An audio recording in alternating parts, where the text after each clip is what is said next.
Welcome back to Burnout Break Room, the podcast that's like a break room, but helpful, where we look at burnout through a realistic lens, talk about ways to date. Ways to date. We are going to do that today. Right, just in a different way, but we're looking at ways to take a break from the grind and spill the tea. I'm Caitlin Truhella, creativity coach and speaker. And I'm Lyndie Larimore, licensed therapist and certified career coach.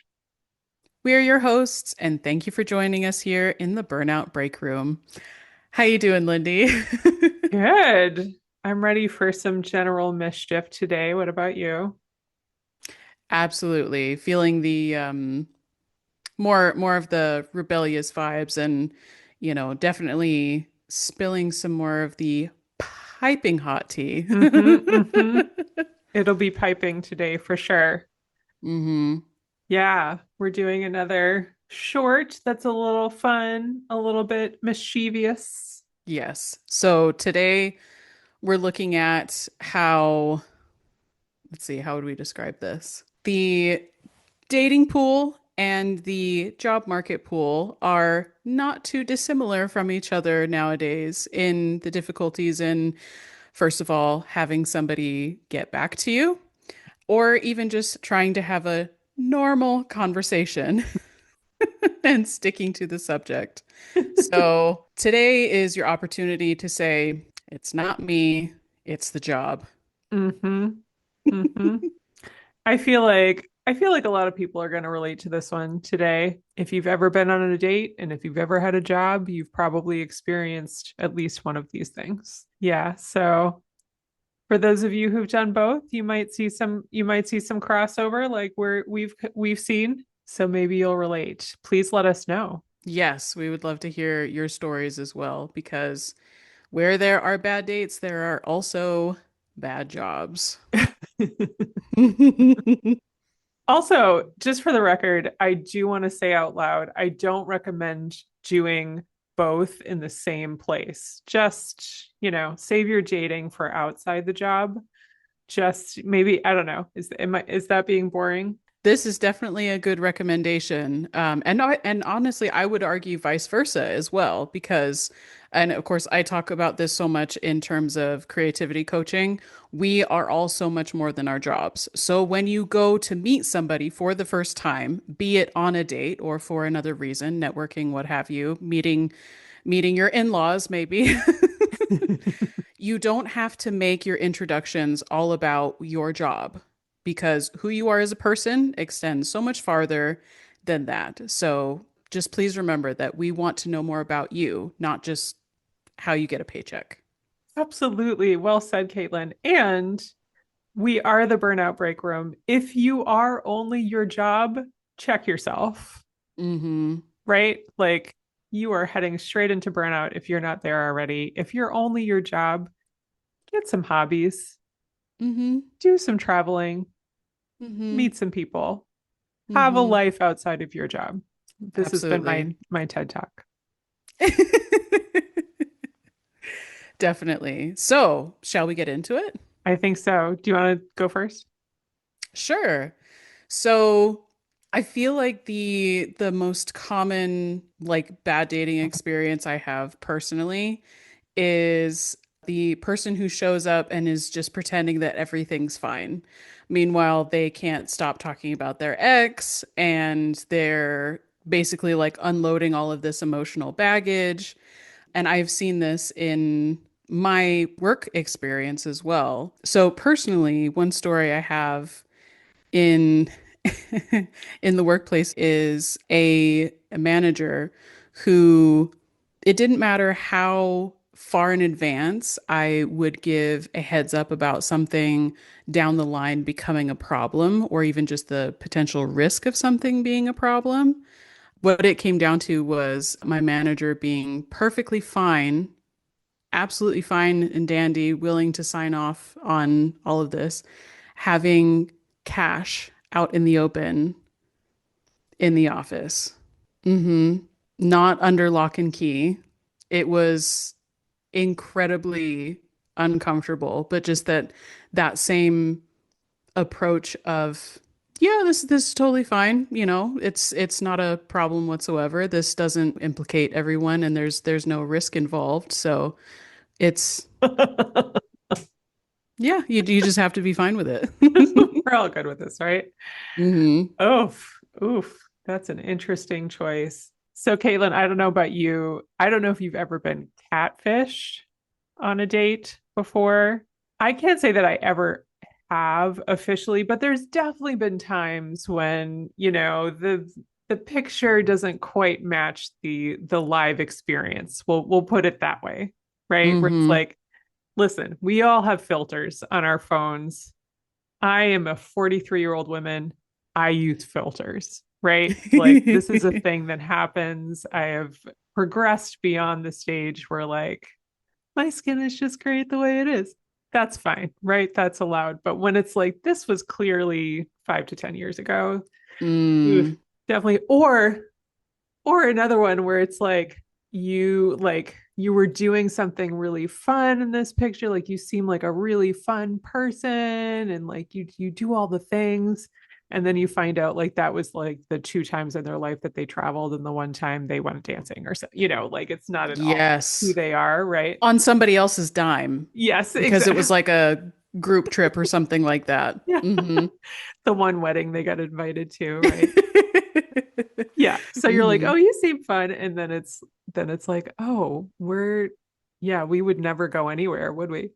One of my most favorite catfishing stories was when I helped to open a partial program.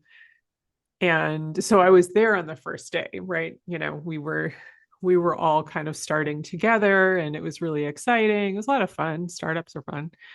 But the CEO at the time would part of opening a place is you do a lot of tours and you introduce to a lot of the fancy people, in the state and in the industry constantly coming by. And he was well known for bringing people on tours and at some point dropping into the conversation how we're going to be doing equestrian therapy. And this was like a hospital on not a lot of land, right? Like it Mm. it was in it was actually in an industrial park. Mm. So he just kept saying like, yeah, and then we're gonna have horses over here. And people be like, oh wow, like that's really wonderful that you're gonna be doing equestrian therapy. And yeah, to this day, there are no horses that I know of. He is no longer there. But yeah, talk about catfishing. Because of course, when you took the job, you're like, wow, like that we will be at the cutting edge of treatment and we get to hang out with horses. Mm. Somehow in the middle of this industrial park, they'll be there. So that comes to mind when I think of, you know, the picture on the dating profile of them Mm. riding a horse, right? Yeah, that Hmm. was that was my catfishing experience at work. Yeah. Wow. Yeah, my gosh, talk about a bait and switch. I'm gonna add to that and say that the biggest catfish that I've experienced first of all on a date is regarding it, not appearances, but I would say ethical stance, Mm-hmm. because how do I put this gently? So as the conversation started to go on with the person that I was talking to on a dating app, they started to get really excited and started talking about, it's so great to meet a pure woman of, I'll say they use the word Aryan background. Oh, Yeah. Mm-hmm. I'm falling Mm-hmm. off my chair. Oh, Mm-hmm. oh, oh, Mm-hmm. gross. Well, at least you knew it was coming, like right away. Right, right. And honestly, in this case, the only thing more disgusting than discovering not only that I was perceived that way, because for the entire world, please know that I am not aligned with this mentality or belief system whatsoever. We can underline that 10 times. Oh, Hmm. so gross. So Mm-hmm. gross. Mm-hmm. Yeah. Ugh. And just to have the Mm-hmm. confidence to be like, I'm just going to casually drop this into a conversation and expect this to get me somewhere, that concerns me because that means it's worked. My thoughts exactly. My thoughts exactly. Yeah, just the cowardice on repeat. Just biggest ick. The biggest like bait and switch I ever got at work was in regards kind of similar to what you're talking about in terms of like team events. Specifically for me, it was team building events where first of all, like it was my myself and my team's job to put them together to organize Hmm. everything. Hmm. And so we started with asking a lot of questions like what's the budget? What are the rules? Like what are we looking at? What's the scope? And then the more we tried to put something together that was actually fun and beneficial for everyone, especially to like this was also during a time when there was like a lot of moving and shifting with personnel and we had like more people on the team. So like this was a great opportunity to create an environment where everybody can get to know each other and humanize each other. Hmm. And as time went on, the scope and the budget got chipped away at and chipped away and chipped away at until it just never ended up happening. Oh, wow. Hmm. It never That's happened at all. that is quite a shift in scope and budget. Right?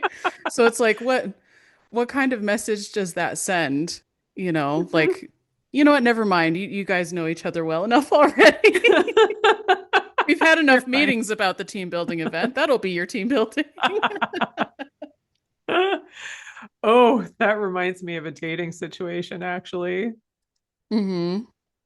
The date where they're like, we're gonna have the best date ever, and then they don't feel well, and then they're like, I'll totally make it up to you, and then they never make it up to you. Yeah, that's yes. There's so much Mm. crossover, Caitlin. There's so much crossover. There The, really is. the dating coaches and like the job coaches need to get together and create some kind of like master sheet of dating and job advice. Right? You are reminding me of another kind of typical dating slash job situation where it's like that. Do you, I don't know, Caitlin, if you ever relate to this. There was a time when I was young and stupid where like the mystery was a lot of fun, like the mysterious person. Uh, Mm. they're always like kind of in the corner and quiet. And oh, there was a time when that was like, yeah, like let me go figure that guy out.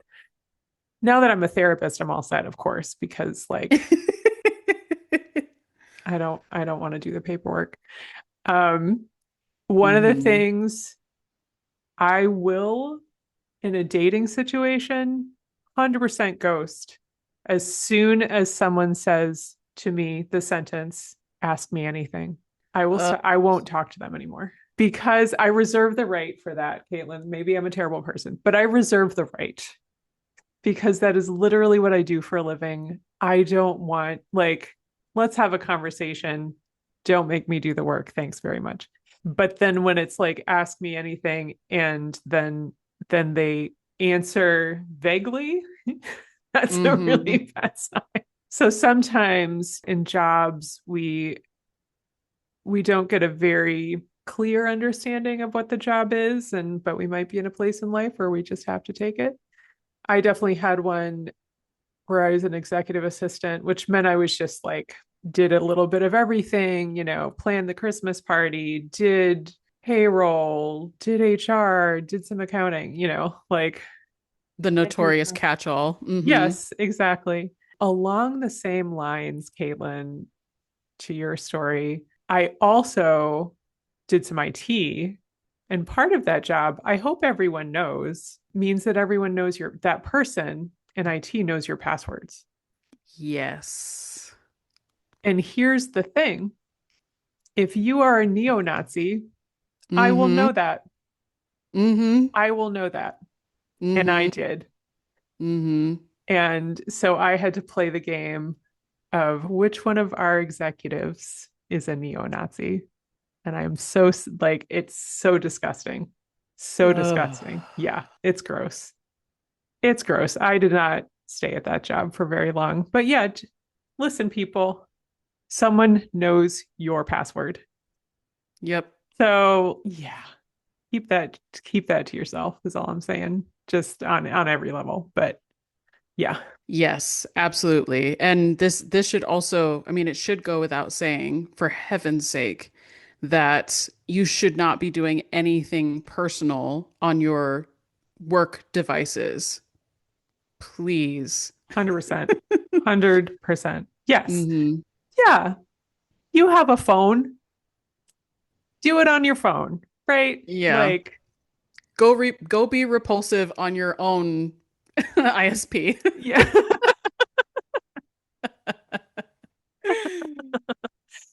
Yeah.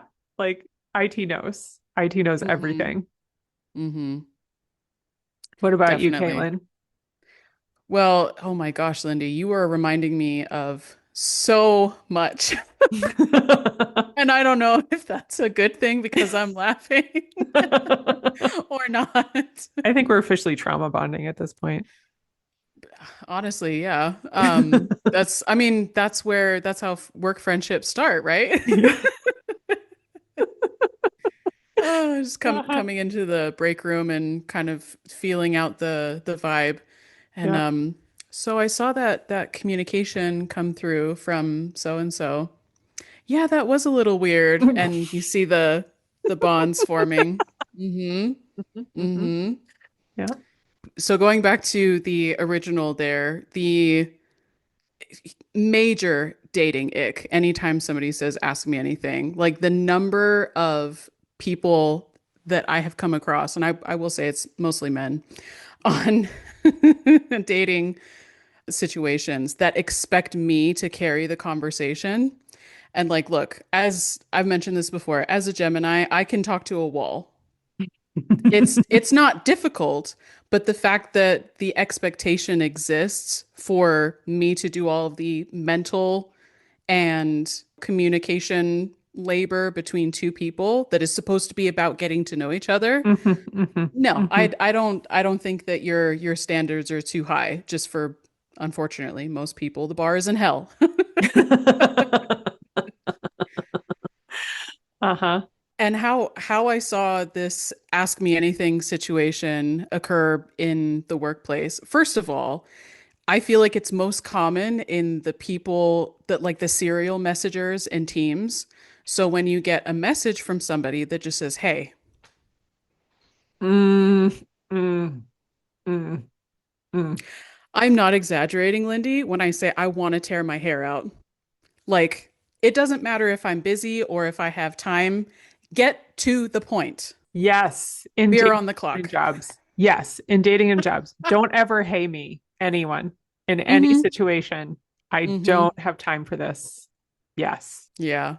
Or even like in the same realm, even if it's not serial messaging, people who like want to have this like air or like facade of being a nice person in order to get the information from you. So they start with like, "How was your weekend?" And it's like, look, I don't know you like that. We're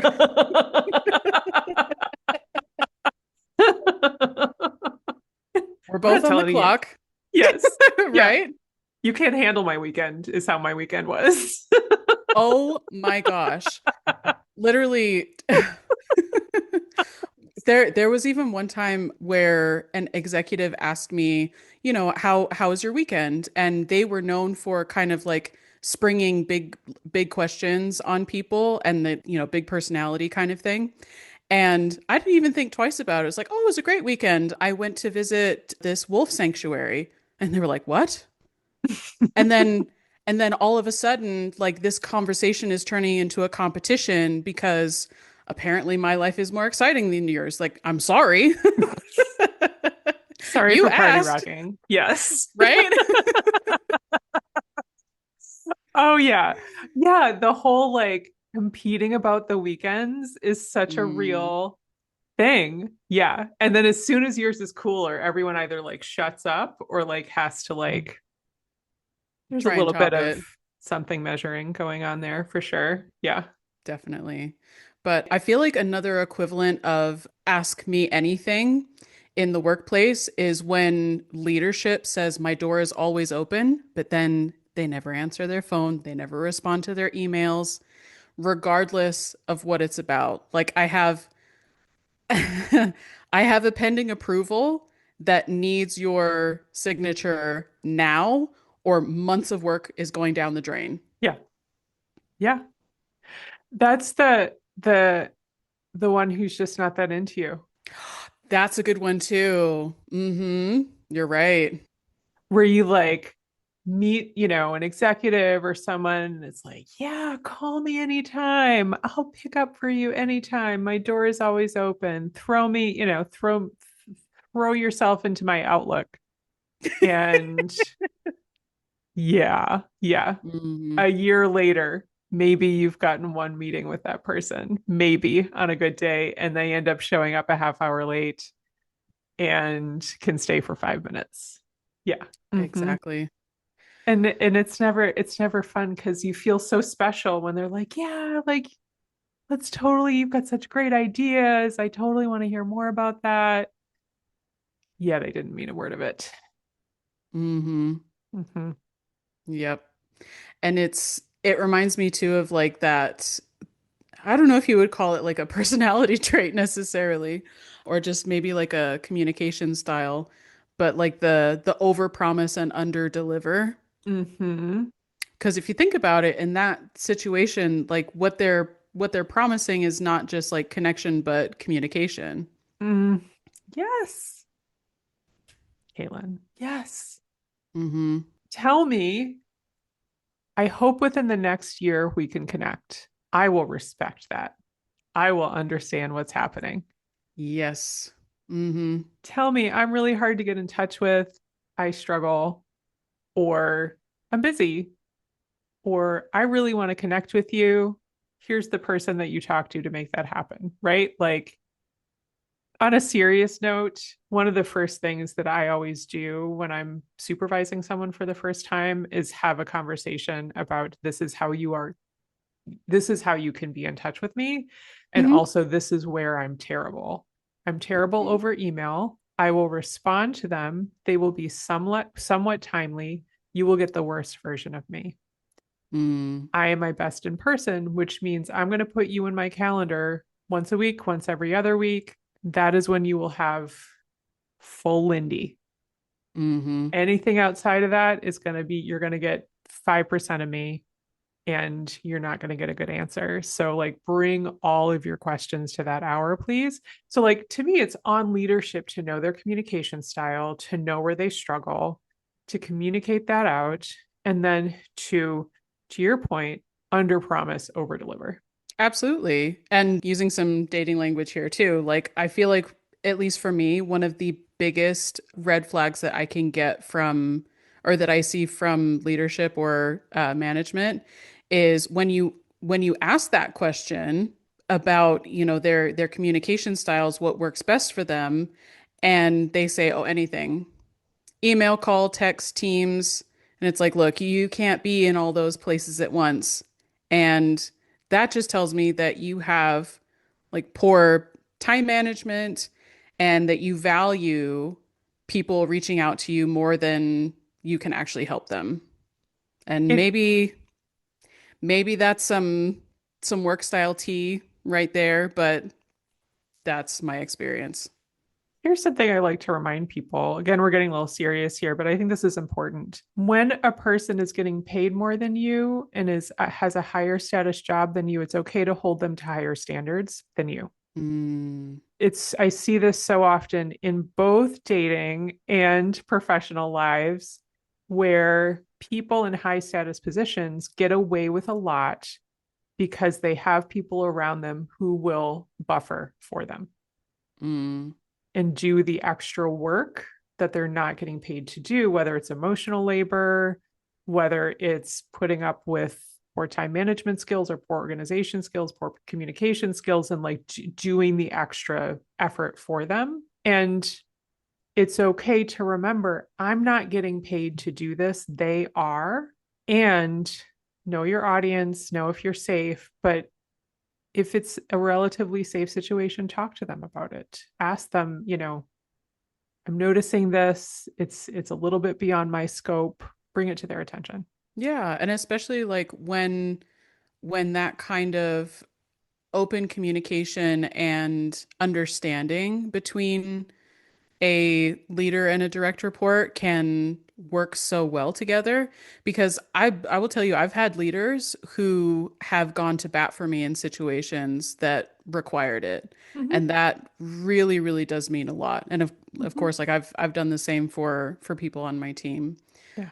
And the appreciation that comes from both sides is really invaluable. And I see the same thing in personal relationships too. Like there's so many ways that we can stick up for our partners in also recognizing like the difference between being a unit and also being autonomous. Like we're still individual people. Like Yeah. I'm not standing up for you just because like you're associated with me, but also like because I have respect for you. Mm-hmm. Yeah. I will have your back if it's Hmm. earned. If it's Hmm. earned. It's not an automatic. Yes, And absolutely. Caitlin, I have a question for you. Maybe you can Hmm. shed some light on this. How do you know the difference between a love bomber and a healthy situation in the workplace? And in dating too, if you've got some gems to share. I have definitely experienced love bombing in relationships, and as you kind of mentioned previously, it happened at a time when I myself was young and dumb. I think the thing that really distinguishes love bombing is that it's coming from a place of ego. So the other person is essentially trying to establish themselves as such a great person that they have all this capacity for love. Mm. And they're willing, oh, they're just so generous that they're willing to share it all with you right now.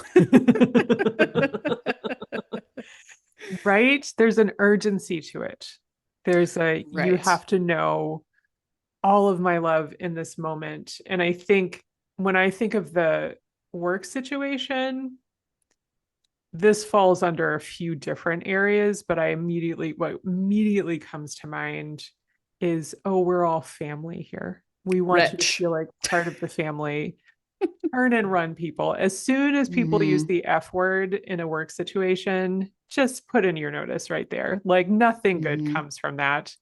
Um, Right, exactly. In that case, never mind the other F word. Like family should be the workplace F word. that's the F word. Yeah, Hmm. yeah. Hmm. Drop the F bomb all you want, but like they say family, turn and Hmm. run. Yeah, family implies that it might come with love bombing, it might not. One would hope, buy me a drink first kind of thing. But Hmm. the implication there is it's never we're family, so we'll do anything for you. It's your family, so you're going to do all the things for us and Hmm. put up with poor boundaries and put up with bad behavior. Because I'm like your weird uncle, right? Like that's family. It's never the cool family that's at work, right? It's never your Hmm. fun cousin or like, the aunt who did really well for herself. It's the weird uncle. Everyone's the weird uncle. Hmm. Hmm. Yeah, companies are always going to be the weird uncle that somehow always forget that they owe you money.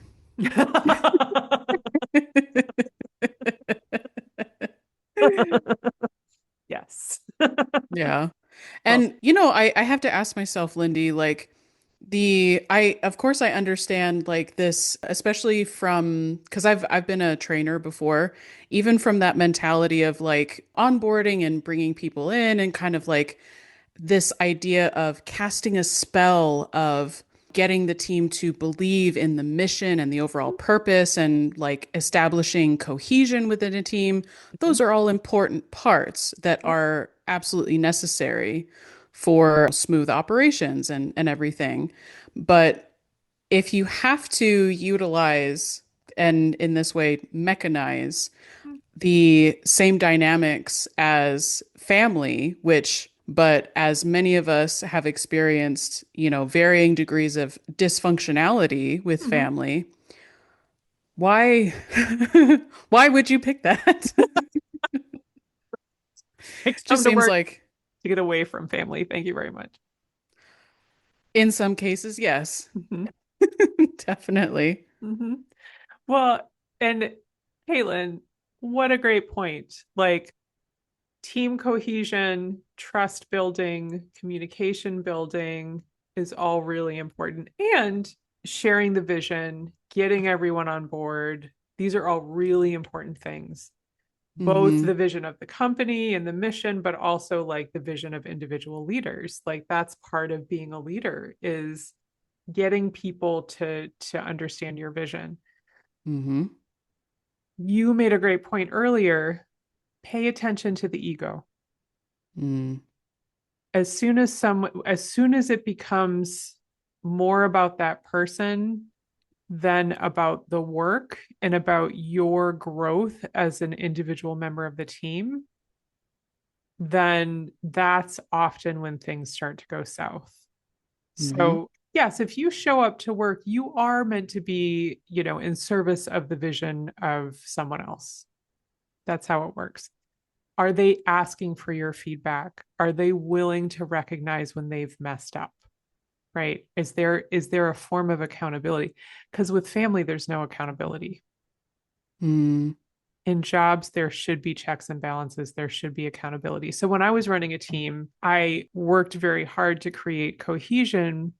And one of the ways that I did that, I hope, was by being very open about how to hold myself accountable to them Mm.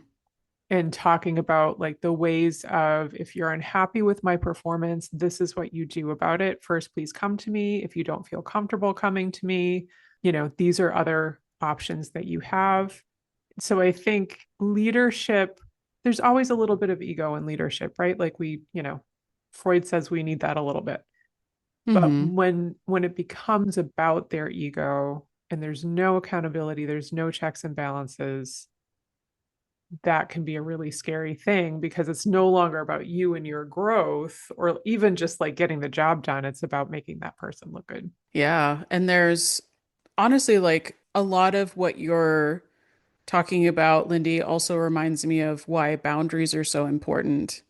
And of course, like boundaries and accountability they go directly hand in hand because, as with personal relationships and the professional space, the great thing about accountability is I've seen like, so many times, not only in myself, but also in leadership, when you take the opportunity to say, like, I'm accountable for this, I messed up, here's how we can fix it and move on, you really can move on Mm-hmm. because being in those uncomfortable situations, like nobody naturally wants to stay in that place. Like Yeah. it's very icky, whether you're experiencing it or like the team as a result or what have you. And so it's not only a integrity thing about like being accountable as a person, but it's for everybody's benefit.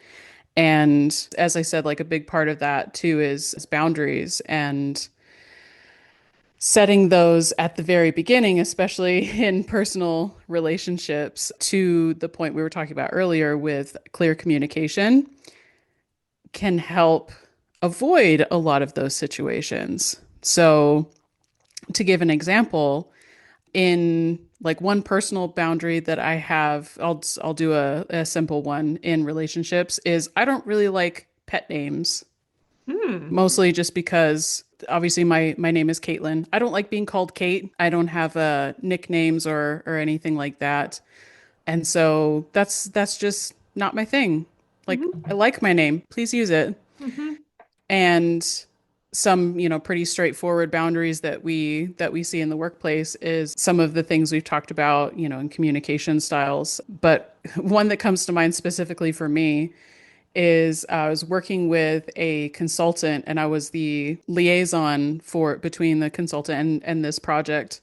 And they were on the same time zone. So let's just check that box off real quick. But tell me why they had to keep texting me questions at 11 o'clock at night. You got the you up text from your supervisor. Gross. Mm-hmm. Gross. Mm-hmm. Uh-uh. Yep. Yep. Because it wasn't enough for me to say, please contact me within working hours and specify that time. And that wasn't enough for them because it Hmm. continued. Hmm. So I brought it to my leadership and said, you need to address this because it's not only getting worse, but it's starting to come off really creepy. Yeah. I don't want any of my coworkers thinking of me at 11 o'clock at night. Like, I'm all No. set. Mm-mm. Mm-mm. Because I am Like not don't thinking about them. Yeah. Right. Like don't get me wrong, I'm a night owl. Yeah. Sometimes my most like creative times are between like 9 p.m. and 11 p.m., but Mhm. I'm not messaging anybody about it. No, they don't need to know that. No. No. Mm-mm. Yeah. Oh, I mean, I think we've all been there. And listen, Caitlin, I have definitely been that manager who's like sending off a quick text and look down and it's 6 o'clock and like, oh my God, I'm so sorry. Or like I'm on a phone call that's going a little long. As managers out there, just ask, right? Mm-hmm. Even if your people are salaried, that doesn't mean that you automatically get them. They're not on call Mm-hmm. 365 days a year. Like, that's Mm-hmm. not how that works. So I would always try to remember as soon as like 5 o'clock hit or whatever their hours would be, Mm-hmm. this phone call is going a little long. Do we want to try to pick this up at another time within your working hours? Like that goes such a long way from management. It truly does. It truly does. And just for one more example, and this was over 10 years ago, like back because I have experience being an executive assistant as well, Mm-hmm. small world. Mm-hmm. Mm-hmm.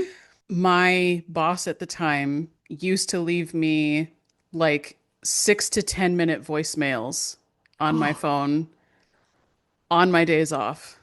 no. Hmm. And then would email me, "Did you get my voicemail?" Oh no. They need to get friends. Get friends. Please Hmm. have a life. Get If friends, touch grass, whatever you need to do. whatever you need to do. I Hmm. I won't judge it. Hmm.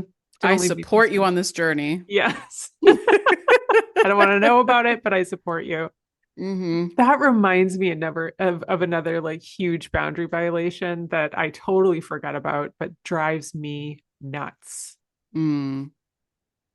I'm a little judgy about it, I'm not gonna lie, but people who get on a meeting or get in, whether it's virtual or in person, and have no agenda and use it as their time, as their social time.